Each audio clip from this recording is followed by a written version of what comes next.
your channel for creative studies. Today we will do a review of the paper BEGc 134, that is reading the novel, and we will look onto the question paper which came during the December 2021, the term and exam that recently happened. So we will do a review of that. So I would be telling about where the questions came from and how you could approach the question paper when you are giving the examination. So first of all, I would tell you all the page number in which the questions answers are located, and secondly, I will be talking about some tricks and some approaches in which you will be having a better way of writing the answers. So first of all, let's start with the page number. So most of all, if you see section A, from section A there are 4 questions. Any 4 you have to answer from 70 to 100 words each, and there are 6 questions. So out of 6 you have to do any 4, and these are consisting of 5 marks. So 4 into 5, that is 20 marks you have to do. So let's start with it. So time in a novel, this is the first question. If you see, it is from block 1 unit 3, that is subcontext is 3.3, page number 37 and 38. I will repeat, time in a novel is from block 1 unit 3, that is subcontext 3.3, page 37 and 38. You will find time in a novel, where Aristotle explains about, if you see, there is Aristotle's concept of time.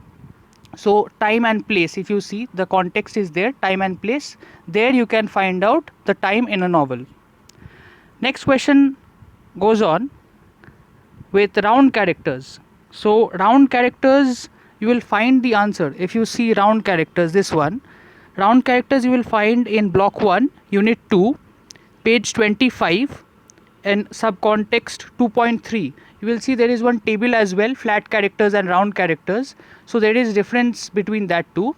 So they have asked only one. So round characters, you can explain what is round characters, and you can also provide examples to it. If you provide example to a particular question, especially on definition type of questions, or when you are trying to explain a particular concept or a particular novel or something like that, then you can provide examples. It would create a better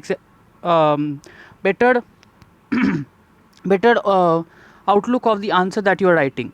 Okay, so round characters, you can provide some example, and apart from that, definition is already mentioned in the book.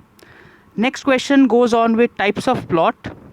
I would that is from block 1 unit 2, page 21 and 22. You will find out. I will repeat again, block 1 unit 2, page 21 and 22, 2.2 subcontext. So types of plot is about, you will see there are different types of plot, like organic plot, and there are different types of plot, complex plot. So you have to explain about that. Okay, and remember, this is only 70 to 100 words each, so you have to be very concise in writing the answers. Next question goes on with style. So this is from block 1 unit 3, subcontext 3.2, that is page 35 and 36. Block 1 unit 3, page 35 and 36. You will find the style.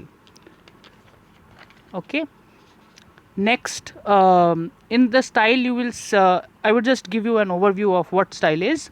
So style is something that's it defines a particular way of writing, and a particular way of a writer writes, a particular age to signify a particular age, or a particular context as a whole. So different writers have a different context of writing, so you can write that. And apart from that, the next question goes on the post-colonial novel, and that is question number 5. It is from block 1 unit 4, subcontext 4.5, that is page 50 to 51. I would repeat, block 1 unit 4, subcontext 4.5, page 50, 51, you will get the answer. Now you can, again, as I told you before, you can mention one example like post-colonial novel. What is a post-colonial novel? You can explain.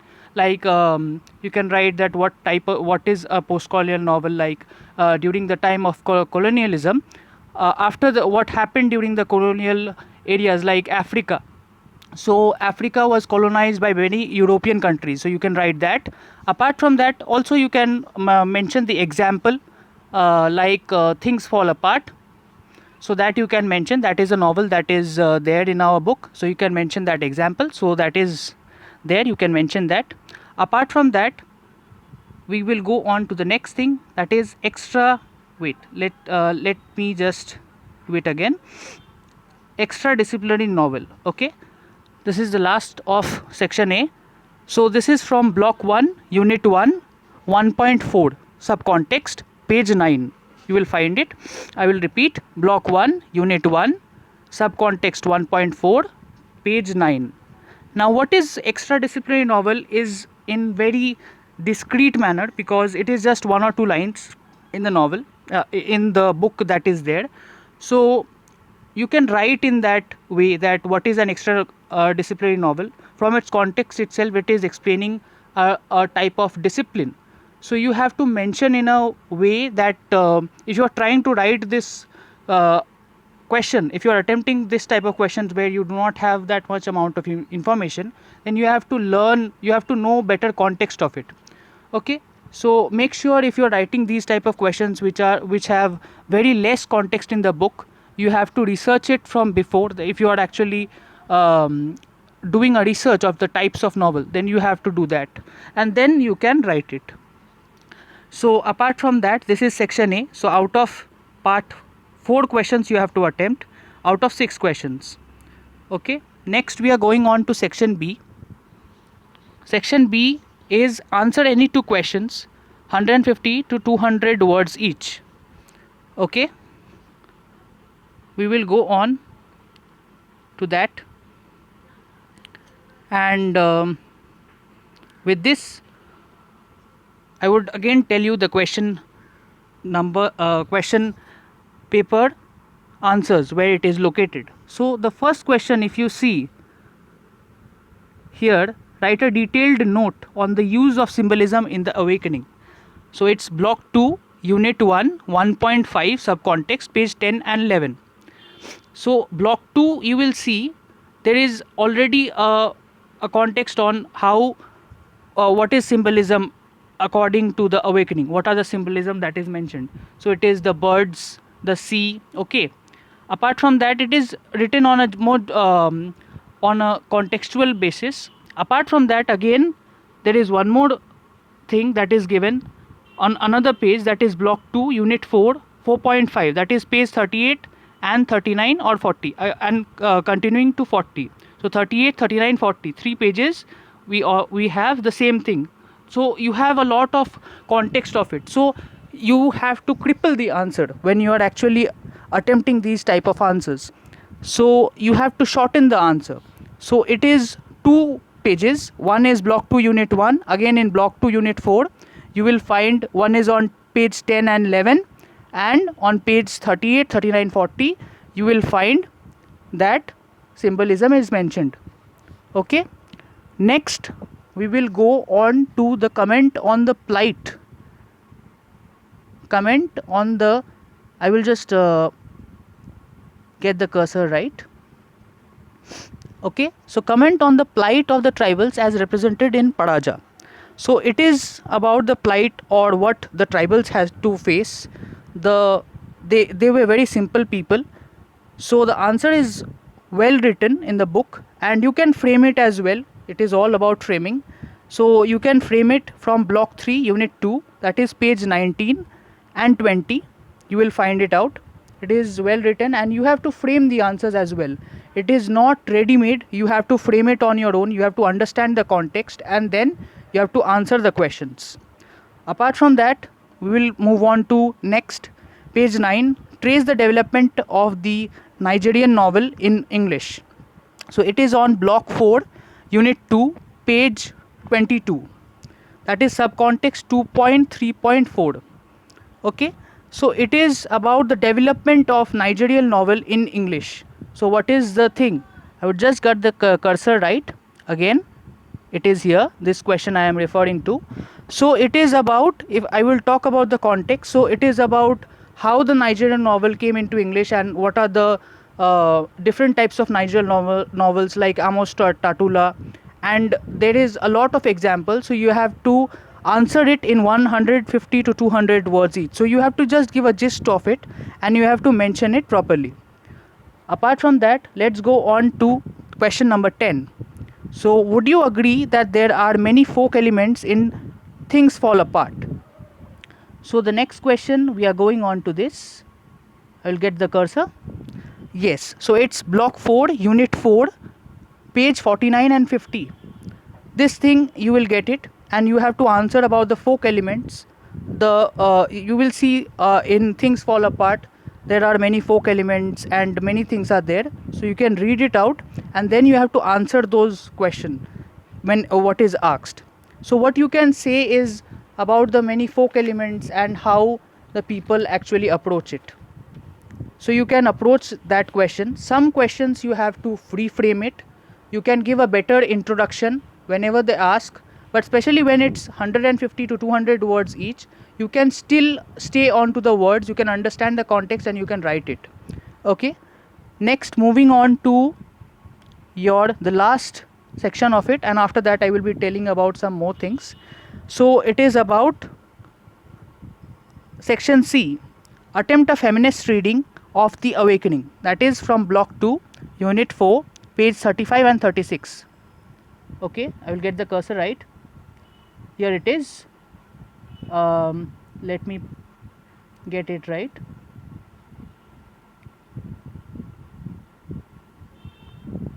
Yes, just a minute. It is here. So attempt a feminist reading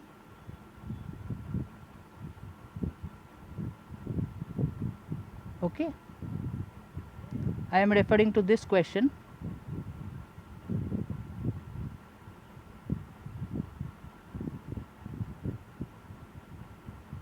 Attempt a feminist reading of The Awakening. This is question number 11 I am referring to. So this you will find in block 2, unit 4, page 35 and 36. Here you have to tell about the feminist approach of writing. So it is the way of reading by the look of a feminism. So a feminist is reading it. So it's on a perspective of a feminist approach. Like there are two types of approach, like feminist approach and the men-centric approach. Now mostly feminism is all about giving equal rights, right? So it is all about, if you read the novel you will understand that it is about feminism and it is about what Edna Pontelier faces on. She had her personal awakening when she actually takes up her own decision. So it is very important that you actually answer this question properly. You can refer to the when you are actually answering this question, first you provide a brief of the feminism concept. There are many writers as well as quotations as well. On the basis of block 2, unit 4, page 35 and 36, you will find many writers and quotations, and after that you can mention directly, you can go on to the question. Next question goes on with examine the man-woman relationship in Things Fall Apart, that is block 4, unit 4, page 49. Here you have, if you see that this answer is quite small and you have to answer in 500 to 600 words each. So if you see this thing, you will understand that this answer is very small, you have to remake it and you have to make it large. So you can co-context it, as I already said. आप क्या कर सकते हो कि आप इस चीज़ को ना आप इसको नॉवल के पर्सपेक्टिव से लिख सकते हो, क्योंकि ये पूछा भी वैसे टाइप का है. तो आप ये बता सकते हो कि ओकोंको का जो था ये आप उनका जो रिलेशनशिप था उनके वाइफ्स के साथ, कैसे करके वो ट्रीट करता था, वो मारता था, फिर he used to beat and his children and he used to be bossy around. So you can write about that. आप कॉन्टेक्स्ट को लिखो और फिर से आप नॉवेल में जो आप पढ़े हो उसको समझने के बाद you can right that. Apart from that, question number 13 is that comment on the socio-political structure in Paraja, that is block 3, that is next. I will just turn the thing. Comment on the socio-political structure in Paraja. Here it is. Okay. So this is in block 3, unit 2, page 21 and 22. Here it is asking about the social and political structure in Paraja, and you can write the social thing and the political thing of it. So as you know, just like the plight of the tribals, you can understand the social social people, the general social people were afraid of the powerful people who were there. So there was one class discrimination, they were suppressed, and they had to offer many things in order to please them. So this you can write, you can explain it very well. Then goes on with the next question, who is subaltern? This is also there in block 3, unit 2, 2.4, that is page 23 and 24. Is there a subaltern voice in Paraja? Discuss. So you have to make this answer again, as it is said that it is not ready-made answer in the book. You have to form it in your own words. First of all, who is subaltern? You can write, there is a context on what is subaltern. First you need to define what is subaltern voice and what is subaltern thing. So according to Alexander Gramsci, it is of inferior rank. So subaltern means what? It is of inferior rank. So they are very as I have already told before, that they are very simple people and they are not complex people. They do not live in complexities. They have a very simple life. So you have to answer like that. First you give a simple definition of what is subaltern, and then you can co-contextualize with the text as well. Okay. Apart from that, you can go on with the text and explain it properly. Like you have to answer it in your own words. And lastly, last question is that write a brief essay on the Creole background in the awakening. That is on block 2, unit 2, page 19 and 20. So this is the thing that is there. You can write about the Creole background and the explanation of it. So how it is there. You can also contextualize with the novel as well. You can refer to it, how it is actually affecting the play as a whole. So the last question was this: write a brief essay on the Creole background in the awakening. That was on block 2, unit 2, page 19 and 20. Okay, this was this here. And after that, if I would talk about some things about how you would answer the question. Now if you see in section A, I will just rotate again, there is answered any 4 questions. So you have to answer it. If you all are actually attempting this paper, then you have to attempt it within, say suppose you have to have a very good time management skill. So you have to answer it within 30 minutes, and if you can manage it, if you can manage the time, you can complete the paper very well. So you have already saw that block 1 you will be expecting section A from block 1. So block 1 you have to do very well. The types of novel, what is novel, how novel emerged as a whole, round characters, flat characters, dramatic method, then narrative method. All these questions are there. Character versus characterization, types of novel, types of plot. These are all the introduction of a novel. So the block 1 is short answer type. So if you see 70 to 100 words, you have to do it in 20 to maximum 30 minutes time. You have to manage the time well, because most of the people, they know the question how it is going to come if they have read it, and then they have to approach it how they want to manage the time. Apart from that, block section B, you can manage, you can give 20 minutes per question, so 20, 20, 40 minutes. So that goes on like 1 hour 10 minutes. Maximum you can give it to 1 hour 20 minutes. Okay, within 1 hour 20 minutes you have to complete section B. If you can complete it, then you will have more time for the last 3 questions. That will help you a lot, because many people actually couldn't attempt their paper properly, or they have left 120 marks question, they have left 1 or 2 questions left, because at that time during the examination you will not know how to cope up with time, because first hour is done with the formalities of filling up the details and everything. So you have to understand this thing, and you have to manage the time well. Keeping on, you will have around 1 hour 40 minutes to 50 minutes for the last 3 questions. If you can manage like this, say suppose, then you will be able to do the paper well. If you don't manage the time properly, then it will be very difficult for you. So my suggestion is that you all manage the time properly so that you can give and attempt all the questions properly. Give them a proper time. So that is it. I wish that I have made you all understand the paper well, and I could have made the question a bit more familiar to you, how the question paper does come in the exam and which are the contexts you need to look. You can subscribe to the channel for creative studies. For more information, please like and share and subscribe to the channel. Thank you so much.